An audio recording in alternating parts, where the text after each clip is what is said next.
నమస్తే అందరికీ welcome to Nagaraj TV. నేను మీ నాగరాజు.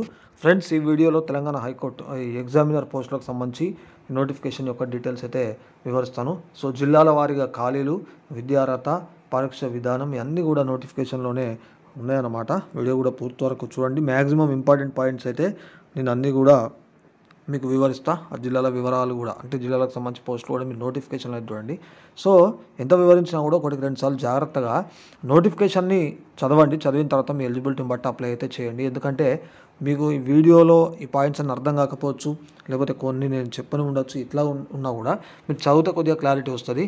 అఫీషియల్ వెబ్సైట్ యొక్క లింక్ కూడా వీడియో డిస్క్రిప్షన్లో కూడా ఇచ్చే ప్రయత్నం చేస్తాను. కాబట్టి ఖచ్చితంగా కూడా చదివే ప్రయత్నం చేయండి. చదివిన తర్వాత అప్లై అయితే చేయండి. సో ఇక్కడ ఇవ్వడచ్చు అనమాట. For direct recruitment to the post of examiner అంటూ ఇవ్వడం అయితే జరిగింది. సో ఇక్కడ స్కేల్ ఆఫ్ పే చూసినట్టయితే 22,900 నుంచి 69,150 కూడా ఇవ్వడం అయితే జరిగింది. అండ్ ఇంపార్టెంట్ డేట్స్ టెంటేటివ్ సంబంధించి ఇక్కడ ఆన్లైన్లో అప్లికేషన్ సబ్మిట్ చేయడానికి స్టార్టింగ్ డేట్ వచ్చేసి 8/1/2025. సో క్లోజింగ్ డేట్ వచ్చేసి 31/1/2025 అనమాట. అండ్ ఇక్కడ ఏది మనకు eligible outsourcing and contract employees సంబంధించి ఇందులో అప్లై చేసుకోవడానికి స్టార్ట్ డేట్ ఇక్కడ 10/2/2025, క్లోజింగ్ డేట్ వచ్చేసి 25/2/2025 అనమాట. సో డేట్స్ అయితే చూడండి. అండ్ ఇక్కడ మన కంప్యూటర్ బేస్డ్ టెస్ట్కి సంబంధించి హాల్ టికెట్స్ ఎప్పుడు డౌన్లోడ్ అయితే అన్నట్టుగా ఇక్కడ date will be informed to due course అంటూ ఇవ్వడం అయితే జరిగింది. Download of hall tickets for computer based examination అని. అట్లా ఇక్కడ date of computer based examination అని ఏప్రిల్ 2025 అని ఇచ్చారు. సో చూడాలి. సో ఒక date and time of examination will be informed letter అంటూ కూడా ఇవ్వడం అయితే జరిగింది. సో వేకెన్సీ పొజిషన్ అక్కడ చూడొచ్చు. ఎడ్యుకేషనల్ క్వాలిఫికేషన్ కూడా గమనించండి. సో చాలామందికి ఇక్కడ డౌట్ వచ్చే అవకాశాలు కూడా ఉంటాయి, ఎట్లా ఉంటుందని. కాబట్టి జాగ్రత్తగా గమనించి చూడండి.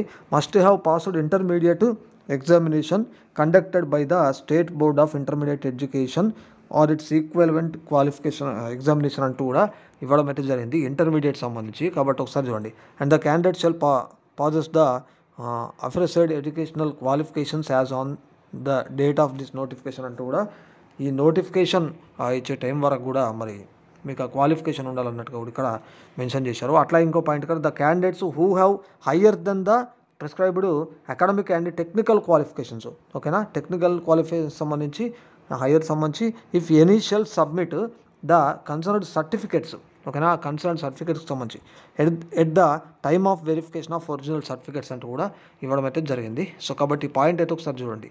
నెక్స్ట్ ఇక్కడ ఏజ్ లిమిట్ చూసుకున్నట్టయితే ఇక్కడ యాజ్ ఆన్ 1/7/2024 వరకు ఇక్కడ మస్ట్ హ్యావ్ ఇది completed the age of 18 years అంటూ మినిమం ఇవ్వడం జరిగింది. And not have completed the age of 34 years అంటూ కూడా 18 to 34 సంబంధించి ఇవ్వడం అయితే జరిగింది. ఏజ్ రిలాక్సేషన్స్ కూడా ఉంటాయి కాబట్టి ఇక్కడైతే చూసుకోండి. సో అందుకే నోటిఫికేషన్ 1-2 సార్లు జాగ్రత్త చదవమంట, ఎందుకంటే మీకు అన్ని అర్థమైతే రిజర్వేషన్ సంబంధించి కానీ. సో ఇక్కడ మిగతా డీటెయిల్స్ కూడా ఇవ్వడం జరిగింది. ఈ మెథడ్ ఆఫ్ రిక్రూట్మెంట్ సంబంధించి ఇక్కడ చూసినట్టయితే మనకు కంప్యూటర్ బేస్డ్ ఎగ్జామినేషన్ అంటూ ఇవ్వడం అయితే జరిగింది. So will be of the standard consistent with the minimum educational qualification prescribed అని చెప్పేసి ఇవ్వడం జరిగింది ఇంటర్మీడియట్ సంబంధించి. సో క్వశ్చన్ పేపర్ సంబంధించి ఈ objective type with multiple choice questions అంటూ కూడా ఈ కంప్యూటర్ బేస్డ్ టెస్ట్కి అయితే ఇవ్వడం అయితే జరిగింది. ఇక మొత్తం ఇక్కడ 100 క్వశ్చన్స్ అని ఇచ్చారు. సో ఇక్కడ 60 క్వశ్చన్లు వచ్చేసి జనరల్ నాలెడ్జ్ అండ్ 40 క్వశ్చన్లు వచ్చేసి జనరల్ ఇంగ్లీష్ ఉంటుందని కూడా ఇవ్వడం అయితే జరిగింది. And each question will carry 1 mark అంటే ఇక్కడ ఇవ్వడం అయితే జరిగిందనమాట, ఓకేనా. సో ఇక్కడ డ్యూరేషన్ చూసుకున్నట్టయితే 120 నిమిషాలు అంటూ కూడా ఇవ్వడం అయితే జరిగింది. సో ఇక్కడ జనరల్ నాలెడ్జ్ సబ్జెక్ట్ సంబంధించి question paper English and Telugu 2 లాంగ్వేజెస్లలో కూడా అందుబాటులో ఉంటుందని చెప్పేసి అన్నట్టుగా వీళ్ళు ఇక్కడైతే ఇవ్వడం అయితే జరిగింది. సో ఇక్కడ మినిమం క్వాలిఫైయింగ్ మార్క్స్ కూడా ఇక్కడైతే చూడొచ్చు. So 40% for OC and EWS, అట్లాగే ఇక్కడ 35% టు ద బీసీ అంటే ఇవ్వడం జరిగింది. ఇక 30% ఫర్ వచ్చేసి ఇక్కడ ఎస్సీ ఎస్టీ పిహెచ్ క్యాండిడేట్స్ అంటే కూడా మనకి ఇక్కడ ఇవ్వడం అయితే జరిగింది. ఇవి మినిమం క్వాలిఫైయింగ్ మార్క్స్, కానీ మెరిట్ రావాలి. సో జాబ్ రావాలంటే అది గుర్తుపెట్టుకోండి. అండ్ నెక్స్ట్ ఇక్కడ ఎగ్జామినేషన్ ఫీ సంబంధించి చూసినట్టయితే ఓసీ అండ్ బీసీ కేటగిరీకి సంబంధించి ఇక్కడ 600 అని చెప్పేసి కూడా మనకి ఇవ్వడం అయితే జరిగిందనమాట. Excluding applicable service charges towards online application processing fee, examination fee అంటూ ఇవ్వడం జరిగింది. సో ఇక్కడ whereas the SC ST EWS ex service person with disabilities అంటే పీడబ్ల్యూడీ సంబంధించి ఇక్కడ 400 అని చెప్పేసి కూడా ఇవ్వడం అయితే జరిగింది. Have to pay an amount ₹400 అంటూ కూడా ఇవ్వడం జరిగింది. కాబట్టి సో ఇది కూడా ఒకసారి జాగ్రత్తగా చూడండి.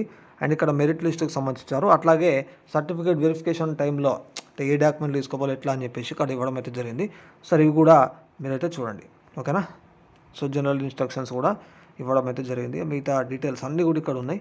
కొద్దిగా మీరు నోటిఫికేషన్ చదివితే ఇవన్నీ అర్థమవుతాయి, ఎందుకంటే అన్ని పాయింట్లు వివరించాలంటే కొంచెం టైం పడుతుంది కాబట్టి చదవండి. అండ్ ఇక్కడిగా డీటెయిల్డ్ ఏది district unit wise vacancy position అంటూ మనకు ఈ అనెక్సాలో కూడా ఇక్కడ చూడొచ్చు అనమాట. ఎగ్జామినర్ సంబంధించి ఇక్కడ అబ్స్ట్రాక్ట్ ఆఫ్ వేకెన్సీస్ అంటూ జిల్లాల వారీగా, సో జిల్లాల వారీగా ఈ caste category and number of posts అని చెప్పేసి ఉన్నాయి. సో మీ జిల్లా ఉన్నా లేదా, సో మీ జిల్లా ఉంటే మీ జిల్లాలో ఈ కేటగిరీ వైజ్గా ఎన్ని ఉన్నాయి ఏందని చెప్పేసి డిస్టిక్ వారీగా ఒకసారి అయితే చూడండి. నేను చెప్పిన కదా నోటిఫికేషన్లో ఉన్నాయని, కాబట్టి ఇక్కడైతే ఒకసారి చూస్తే మీకు క్లారిటీ అయితే వస్తుంది. సో దీన్ని బట్టి మీరు అప్లై అయితే చేసుకోండి మిత్రులారా. సో మరిన్ని వీడియోలు కూడా మళ్ళీ మీ ముందుకు తీసుకొచ్చే ప్రయత్నం కూడా చేస్తే అప్డేట్స్ ఉన్నా కూడా. సో వీడియో నచ్చినట్టయితే లైక్ చేసి షేర్ చేయండి.